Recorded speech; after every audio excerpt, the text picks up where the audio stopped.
Welcome back to Monster Truck Mashups. Today we're going to talk about one of the worst things that can happen to your monster truck, a broken wheel.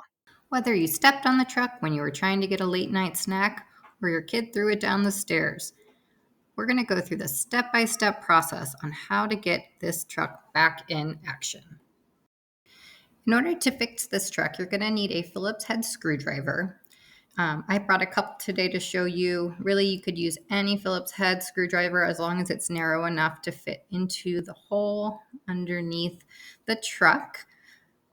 Typically, a Phillips head is something that you would use to open up a battery compartment on a toy. So hopefully you have one of those sitting around the house. So what we're going to do is we're just going to unscrew the tiny little screw inside the monster truck.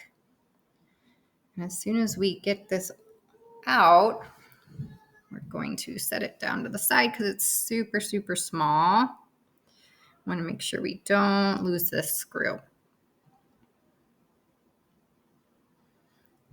Then next, we're just going to pop off the yellow zombie.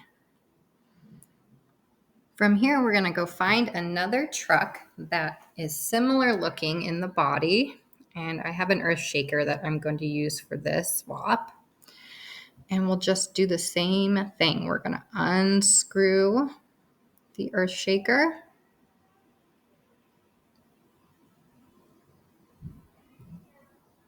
And we're going to swap out the zombie top for the earth shaker body.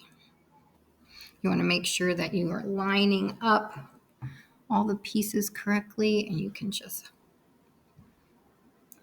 pop that into place, and then you're going to take that screw and screw it back in. Super fast, super easy. And there we go. Zombie is back in action. So what do we do with these extra pieces? Well, you could keep them, try to customize another truck, or have backups in case something else breaks. Or if it's not your favorite, you could toss it. If you have any questions, leave me a comment and I'll get back to you. Monster Truck Mashups.